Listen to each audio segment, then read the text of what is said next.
오늘 저는 우리가 계속해서 말씀을 보고 있는 민수기 말씀을 우리가 계속 볼 텐데, 지금 저희는 이제 민수기를 거의 다 끝나고 있습니다. 이제 32장 할 차례인데 36장까지 5개 장만 남았어요. 그래서 아, 이제 가나안으로 들어가기 전까지, 민수기 내용 자체가 가나안으로 들어가기 전까지 모세의 마지막 설교를 앞둔 지점까지의 내용을 기록하고 있는 책이라는 점에서 지금 민수기는 이제 거의 우리가 막바지까지 왔어요. 그래서 오늘 이 민수기 32장부터 남은 36장까지의 내용을 조금 큰 그림을 보기 위해서 조금 정리를 하면, 사실 오늘 말씀의 배경이 될 내용들이라고 생각이 돼요. 그래서 그 내용들을 좀 정리를 하면, 오늘 이제 32장은 우리가 보는 거고, 민수기 33장은 그 출애굽 여정 동안 이스라엘 백성들이 거쳐온 여행 경로를 대략 정리하고 있습니다. 그러니까 여러분들이 지금 성경을 다 가지고 계시면 성경을 좀 펴시면 훨씬 더 좋고요.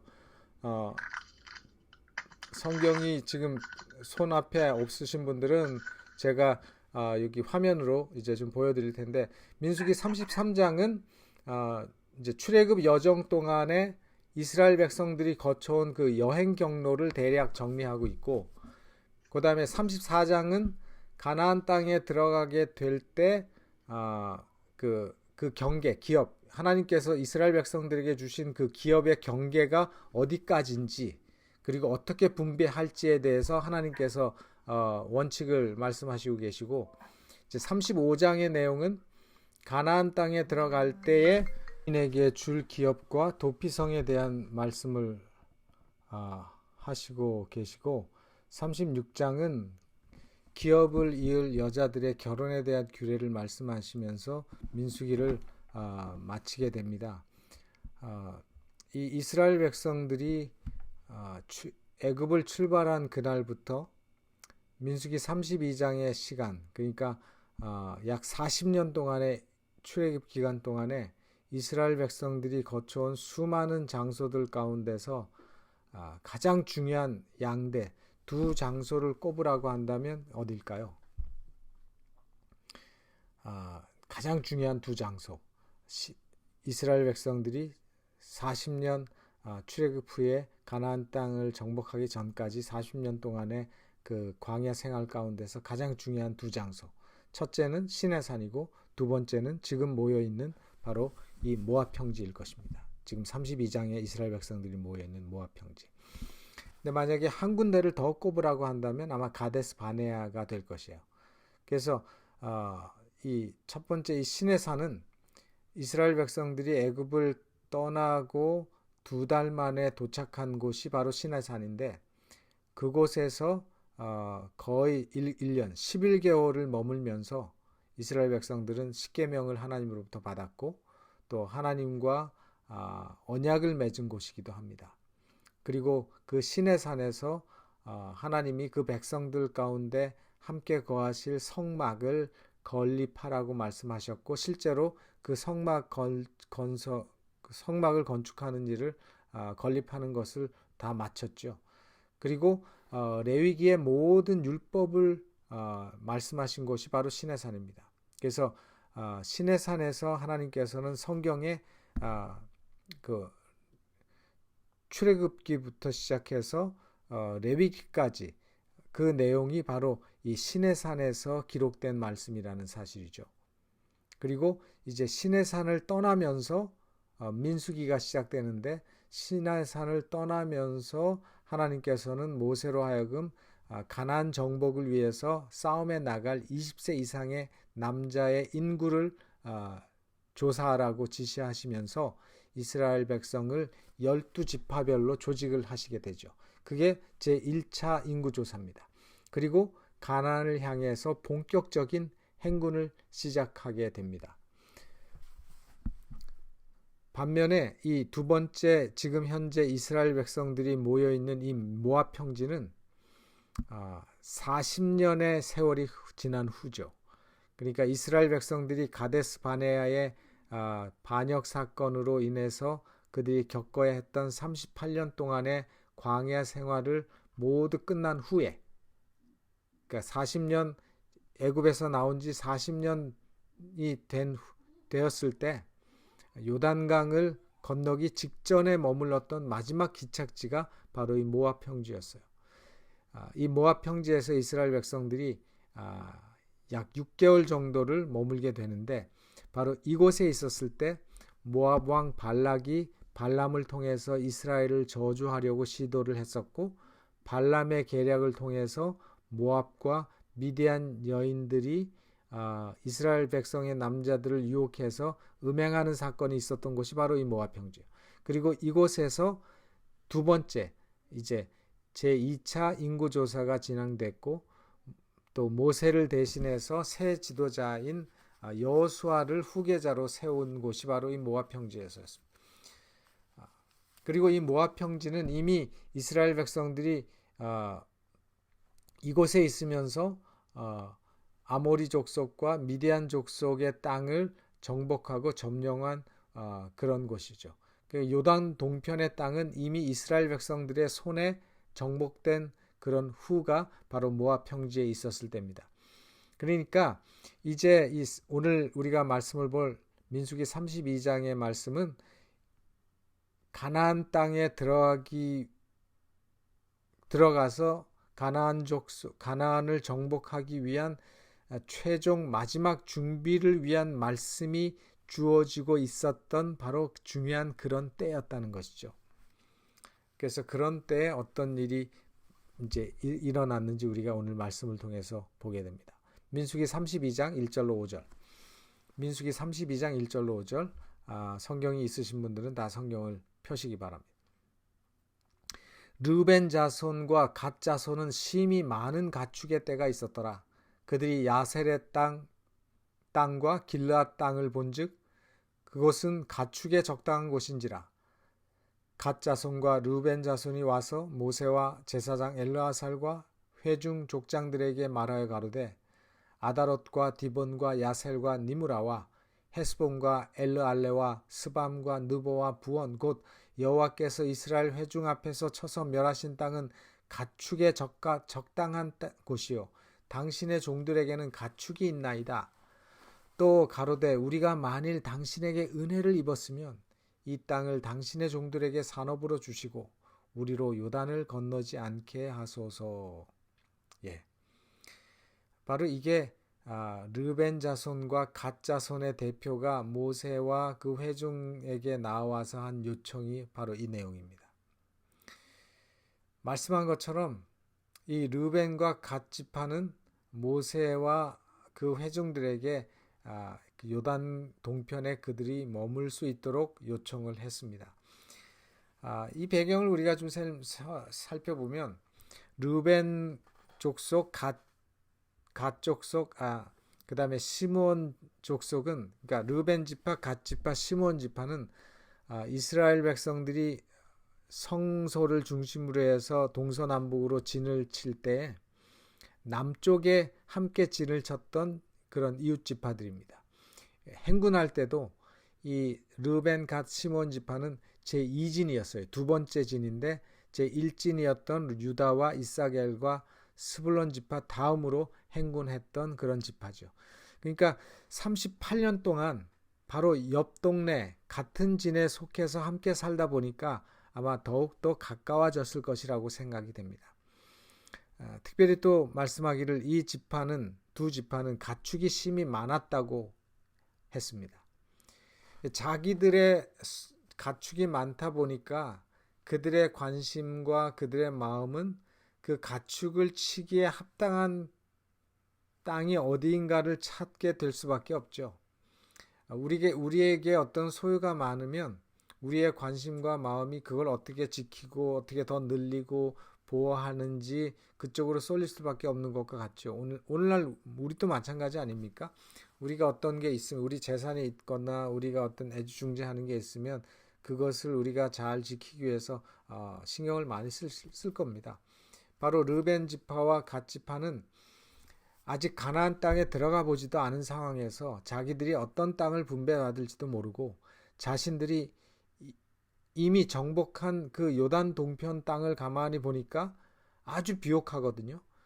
자기들은 가축도 많고 보니까 물도 풍부하고 목초도 풍부하고 가축을 위해서는 이보다 좋은 장소가 없는 것이죠. 그러다 보니까 그 땅을 자기들의 기업으로 달라고 요청을 한 건데 실제로 이 요단 동편 야셀과 길르앗 땅은 아주 토양이 비옥하기로 유명합니다. 왜냐하면 강이 3개가 있어요.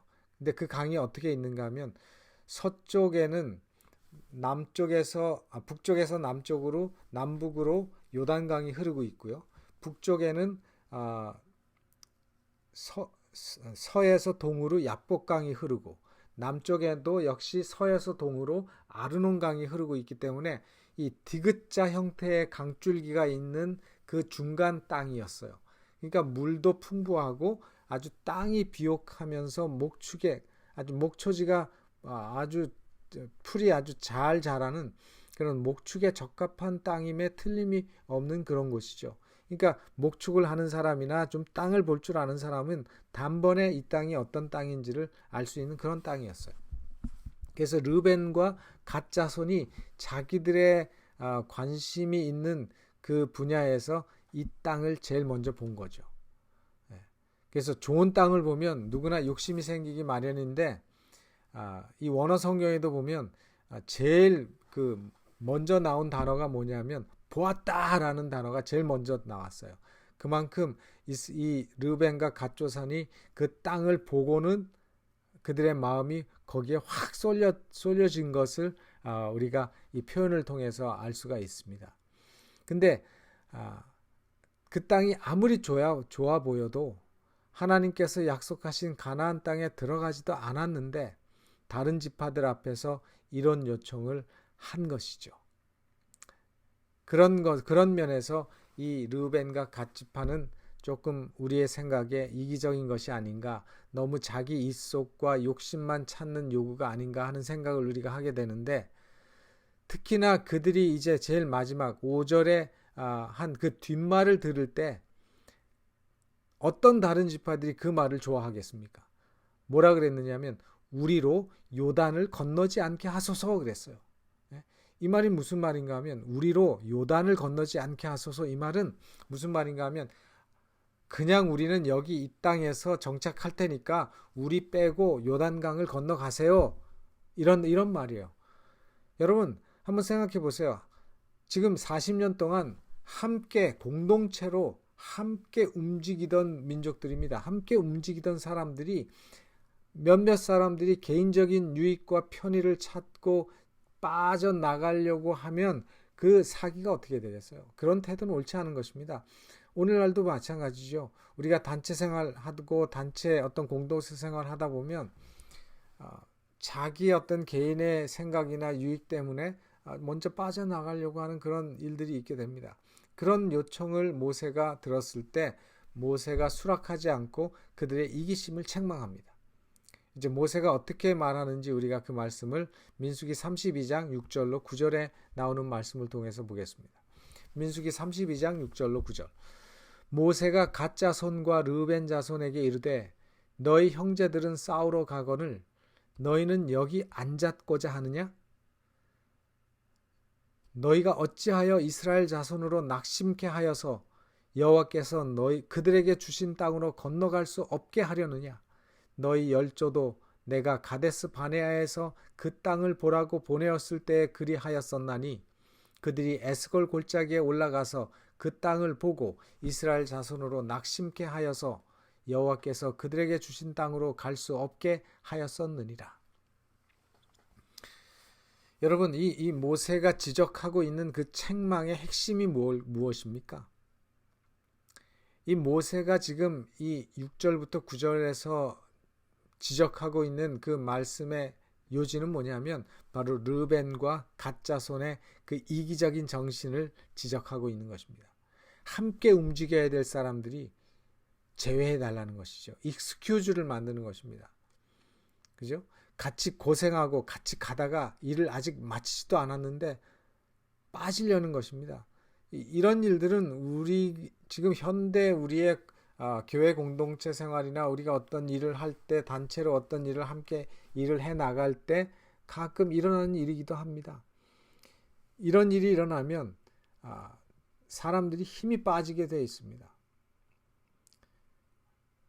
그래서 전체적인 분위기가 흐트러지고 나가려고 하는 그 방향에서 나갈 수 없게 만드는 그런 결과를 가져오는 아주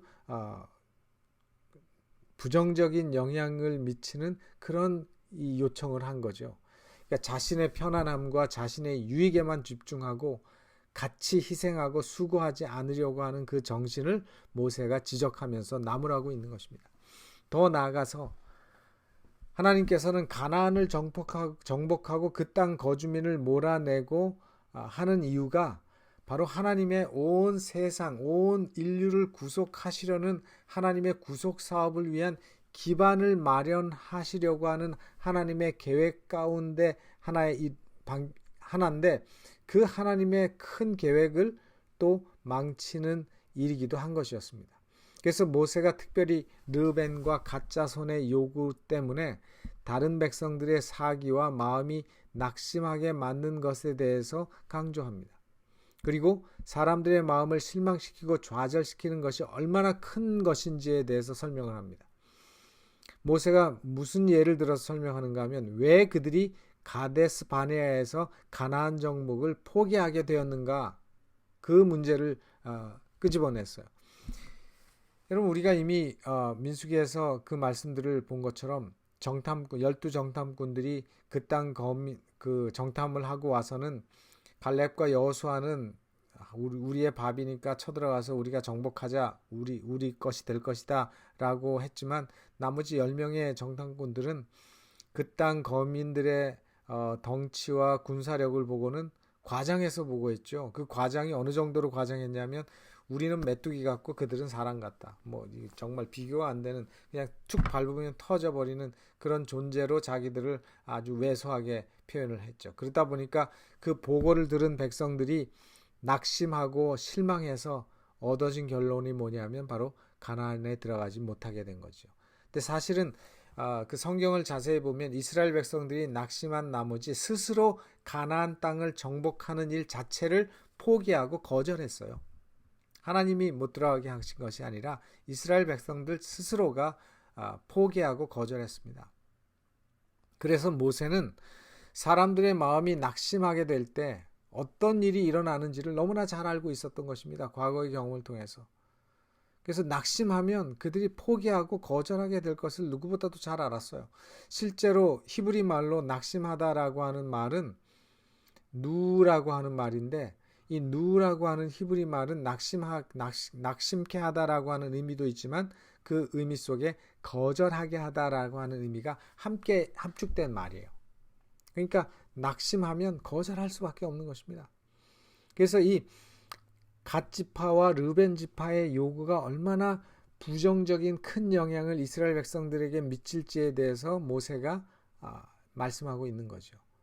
그래서 그들의 그 생각이 얼마나 잘못됐고 옳지 않은 생각인지를 과거의 예를 들어서 책망하고 또 설득하는 내용이 바로 민수기 32장 10절부터 15절까지 나오는데, 이런 모세의 설득과 그의 지적과 책망을 들은 갓 자손과 르벤 자손이 이제 대답을 합니다. 이 갓 자손과 르벤 자손의 새로운 요청을, 그들의 새로운 결심을 이제 민수기 32장 16절로 19절에서 우리가 볼 수 있습니다. 그들이 모세에게 가까이 나와 가로되 우리가 이곳에 우리 가축을 위하여 우리를 짓고 우리 유아들을 위하여 성읍을 건축하고 이 땅 거민의 영고로 우리 유아들로 그 견고한 성읍에 거하게 한 후에 우리는 무장하고 이스라엘 자손을 그곳으로 인도하기까지 그들의 앞에 행하고 이스라엘 자손이 각기 기업을 얻기까지 우리 집으로 돌아오지 아니하겠사오며 우리는 요단 이편 곧 동편에서 산업을 얻었사오니 그들과 함께 요단 저편에서는 기업을 얻지 아니하겠나이다. 그들이 새로운 제안을 가지고 나왔어요. 16절에 뭐라 그럽니까? 그들이 모세에게 가까이 나와 가로되. 그들이 모세에게 가까이 나와 가로되. 이 말의 의미는 뭔가 하면 뭔가 황급히 뭔가 오해를 풀기 위해서 아주 급하게 나오는 모습을 암시하는 표현이죠. 그래서 이 므낫세와 갓지파의 지도자들이 모세의 지적과 책망을 통해서 자신들이 생각지 못했던 것, 자신들이 미처 생각지 못하고 자신들이 자기들의 유익만 생각하고 전체를 생각하지 못하고 하나님의 큰 뜻을 미리 헤아리지 못한 것을 그들이 깨닫게 된 것입니다. 즉시 모세에게 나와서 자신들의 요구에 대해서 수정하고 그들이 다시 말씀합니다. 사실 이런 태도는 우리들에게도 사람들이나 하나님과의 관계에서 마찬가지로 필요합니다. 우리에게 아무리 죄송스러운 죄가 있더라도, 서먹함이 있더라도, 심지어 자존심이 상하는 일이 있더라도 내가 잘못한 것에 대한 깨달음이 있을 때, 누가 그것을 지적해 주었을 때 우리는 그것에 대해서 이처럼 즉시 나아갈 필요가 있습니다. 그러면 모든 것이 쉽게 풀립니다. 근데 만약에 그 시간을 놓치거나 그 시간을 미루고 시간을 끌게 되면 점점 더 큰 에너지가 들어가고 점점 더 힘들어지게 된다는 사실을 우리는 알아야 합니다. 이제 이 므낫세와 갓지파의 이런 모습, 이렇게 즉시 그들이 책망을 듣고 그들이 잘못한 것을 깨달았을 때 즉시 그것을 수정하고 그것을 고치는 그 마음, 이게 바로 신앙인의 모습이고 겸손한 모습인 것입니다. 자, 갓지파와 르벤 자손이 모세와 그 백성들 앞에서 다시 한 약속이 무엇이었습니까? 세 가지 약속을 했습니다. 첫째는 우리 가족과 가축들을 위해서 성읍을 먼저 짓게 해 주십시오. 그런 다음에 두 번째, 우리가 무장하고 이스라엘 백성들과 함께 가나안을 위해서 싸우러 나가겠습니다. 그리고 정복이 끝나기 전까지는, 정복을 마치기 전까지는 집으로 돌아오지 않겠습니다. 아주 대단한 결심이죠. 완전히 달라졌죠. 그전에는 가나안 정복 전쟁에 대해서 상당히 소극적인 자세였죠. 왜냐하면 우리는 가나안 동편에 머무르겠습니다 이랬어요. 그런 사람들이 이제 완전히 마음을 바꿔서 완전히 결의를 하는 거죠. 하나님의 뜻에 완전히 순종하고 선두에 서서 함께 하겠다는 그런 강한 결의를 나타내고 있는 것입니다. 그리고 세 번째로, 저희는 이미 요단 동편 땅을 얻었기 때문에 요단 서편, 요단 저편의 땅은 우리가 기업으로 받지 않겠습니다. 이런 세 가지의 이제 새로운 약속을 모세에게 가지고 나왔어요. 이 말을 통해서 그들의 어떤 진정성이 모세에게 전달이 되었습니다. 그래서 민수기 32장 20절로 24절에 모세가 그들의 새로운 요구에 대해서 결심에 대해서 말씀합니다. 모세가 그들에게 이르되 너희가 만일 이 일을 행하여 무장하고 여호와 앞에서 가서 싸우되 너희가 다 무장하고 여호와 앞에서 요단을 건너가서 여호와께서 그 원수를 자기 앞에서 쫓아내시고 그 땅으로 여호와 앞에 복종케 하시기까지 싸우면 여호와의 앞에서나 이스라엘의 앞에서나 무죄히 돌아오겠고 이 땅은 여호와 앞에서 너희의 산업이 되리라 마는. 너희가 만일 그같이 아니하면 여호와께 범죄함이니 너희 죄가 정녕 너희를 찾아낼 줄 알라. 너희는 유아들을 위하여 성읍을 건축하고 양을 위하여 우리를 지으라. 그리하고 너희 입에서 낸 대로 행하라. 그리하고 너희 입에서 낸 대로 행하라. 너희 말한 대로 행하라. 그래서 이렇게 모세는 다시 한번 르벤과 갓지파 사람들에게 다짐을 시키는 것입니다. 그래서 모세는 이 일을 합리적이라고 생각했고 바로 요단 동편의 땅을 르벤과 갓지파에게 그 조건으로 주기로 약속을 합니다. 지금 32장 나중에 뒷부분을 보면 므낫세 반지파에게도 이 요단 동편의 땅을 기업으로 주었죠. 이제 오늘 이 말씀을 제가 마무리하면서 오늘 말씀을 통해서 우리는 두 가지 교훈을 얻을 수 있는데, 첫째는 아까도 말씀드린 것처럼 우리가 어떤 지적을 받거나 했을 때 즉시 그것을 풀어야 된다는 거죠. 즉시 풀지 않으면 힘들어진다는 거죠. 즉시 풀어야 우리 신앙인의 그 겸손하고 또 신앙인다운 면모를 우리가 보여줄 수 있는 것입니다. 하나님의 백성들은 하나님의 주시고자 하신 약속의 땅을 위해서 우리가 함께 협력하고 최선을 다해야 합니다. 내 땅은 이미 정해졌다고 다른 사람의 상황을 모른 채 하는 것이 아니라 함께 승리할 수 있도록 서로 격려하고 돕는 그런 모습이 하나님께서 우리들에게 원하시는 모습이라는 거죠. 우리는 서로 케어해야 될 사람들이죠. 서로 서포트하고, 이 사람이 낙심해 있을 때, 이 사람이 힘들어할 때 같이 도와줘야 될 것이 바로 우리의 모습입니다. 두 번째, 우리가 오늘 32장을 통해서 배워야 될 것은 뭐냐면, 바로 우리가 같이 단체 생활을 하고 공동체 생활을 하고 신앙 생활을 하다 보면, 어떤 일을 함께 하다 보면 갈등이 생길 때가 있습니다. 의견의 차이가 있다든지 갈등이 생길 때가 있을 때 그 갈등을 어떻게 우리가 지혜롭게 푸는지에 대한 교훈이 이 말씀 속에 있습니다. 첫째는 뭐냐면, 우리는 다 내가 보지 못하는 부분이 있다는 것을 인정해야 돼요. 내가 보지 못하는 부분에 대해서 우리는 인정해야 됩니다. 그리고 내가 보지 못하는 부분을 다른 사람이 볼 수 있다는 것, 그래서 다른 사람의 의견을 우리가 경청하고 참작하는 자세가 필요합니다. 그래서 거기에 우리는 융통성이 필요해요. 그리고 내가 힘이 있다고 내가 내 마음대로 결정하고 나를 따르라 하고 내가 가지고 있는 그 권력과 힘을 마구 휘둘러서도 안 된다는 사실이죠. 우리 모두는 서로 다른 관점이 있고 또 다른 생각을 가지고 살고 있습니다. 내가 생각지도 않았던 그런 의견을 가지고 말하는 사람이 있고, 또 내가 보지 못했던 관점, 내가 보지 못했던 것을 보고 얘기하는 사람, 바로 르벤 지파와 갓 지파는 자기들의 관심에 눈이 먼 나머지 사람들이, 자기 형제들이 어떻게 생각할지, 형제들의 사기가 어떻게 떨어질지에 대해서는 그들이 보지 못했어요.